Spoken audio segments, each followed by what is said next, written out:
Arkadaşlar videomuza hoş geldiniz. Bugün sizinle beraber Türk mutfağının en büyük klasiği, erkeklerin, öğrencilerin, yalnız yaşayanların en büyük destekçisi olan makarna yapacağız. Evet yanlış duymadınız, makarna yapacağız. Hem de en klasik olanından kelebek makarna yapacağız. Bunun için kelebek makarnaya, tuza, süzgece, kaşığa, birazcık yağa ve tencereye ihtiyacımız var. Öncelikle tenceremize 5 litre kadar sıcak su koyacağız.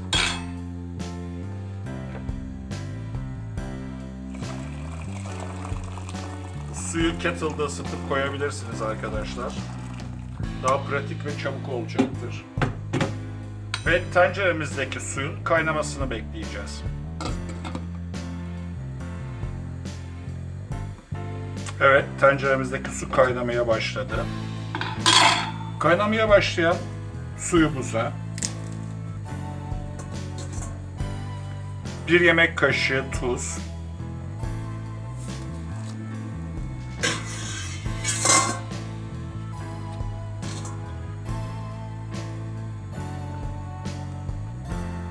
2 yemek kaşığı sıvı yağ atıyorum.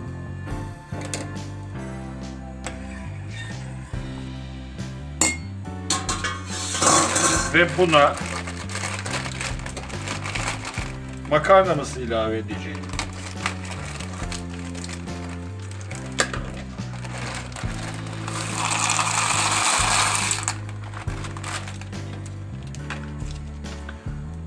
Makarnamız 13-14 dakikada pişiyormuş. Ben 15 dakika pişirmeyi düşünüyorum.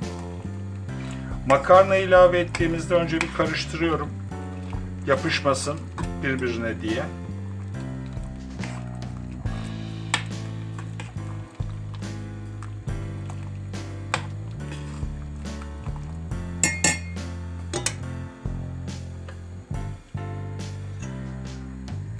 Makarnamız kaynamaya başlamadan önce tekrar karıştırıp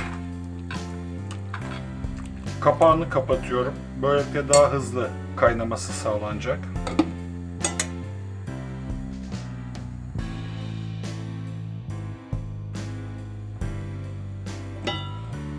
Evet, makarnamız kaynamaya başladı. Tekrar bir karıştırıyorum. Ve artık pişmesini bekleyeceğim. Kapağı tam kapatmazsanız, böyle yarım kapatırsanız taşmasını da engellemiş olursunuz.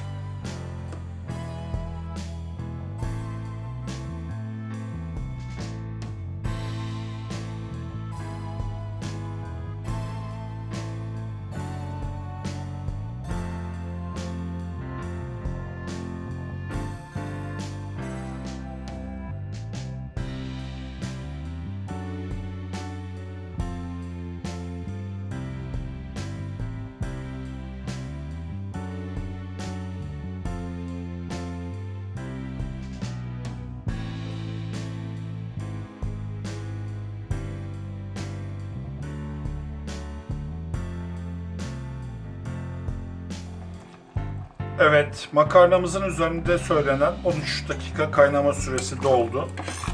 Makarnamız pişmiş vaziyette. Kelebeklerimiz uçmaya hazır. Ayrıca kontrol ederek istediğiniz şekilde pişip pişmediğini de anlayabilirsiniz.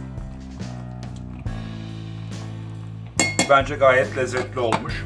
Şimdi ocağımızın altını kapatıyoruz. Makarnamızı süzeceğiz.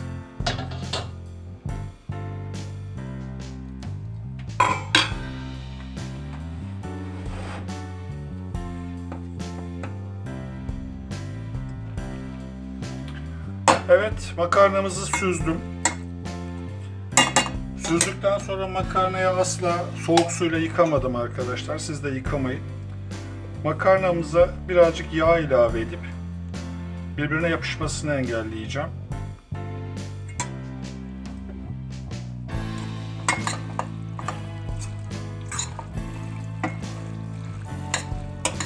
Makarnamız hazır. Şimdi bu makarnayla neler yapabiliriz, bunu nasıl çeşitlendirebiliriz onu sizinle paylaşmak istiyorum.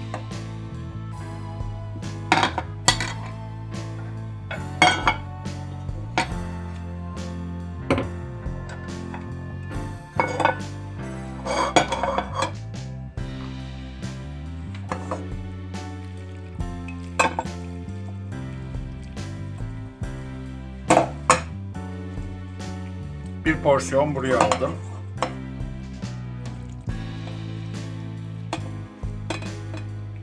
İkinci porsiyonumuz burada. Üçüncü porsiyonumuz da burada. Üçüne de karabiber ekiyorum.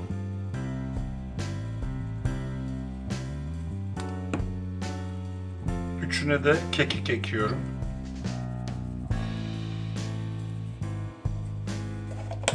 Pul biber.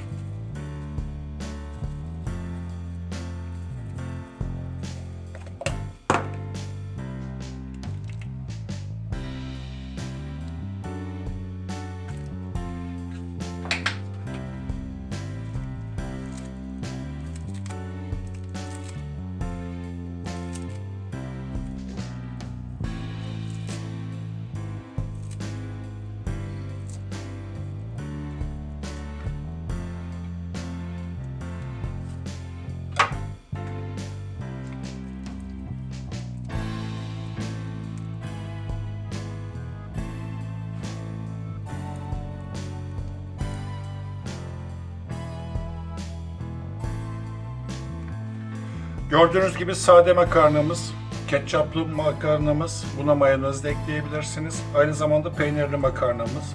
Siz bunu sebze ekleyebilirsiniz, kıyma ekleyebilirsiniz, değişik soslarla çoğaltabilirsiniz. Afiyetle yiyebilirsiniz. Basit bir makarnadan, 1,5-2 liralık bir makarna paketinden istediğiniz şekilde, istediğiniz çeşitte birçok yemek elde etme şansınız var. Afiyet olsun. Lütfen kanalımızdaki diğer yemek tarifi videolarını izleyin. Yaptığınız yemek tariflerini, tecrübelerinizi bizimle paylaşırsanız çok seviniriz. Çünkü sizden gelen tepkilere bağlı olarak yeni videolar ve yeni tarifler yapmaya devam edeceğiz. Teşekkür ediyorum. Görüşmek dileğiyle. Afiyet olsun.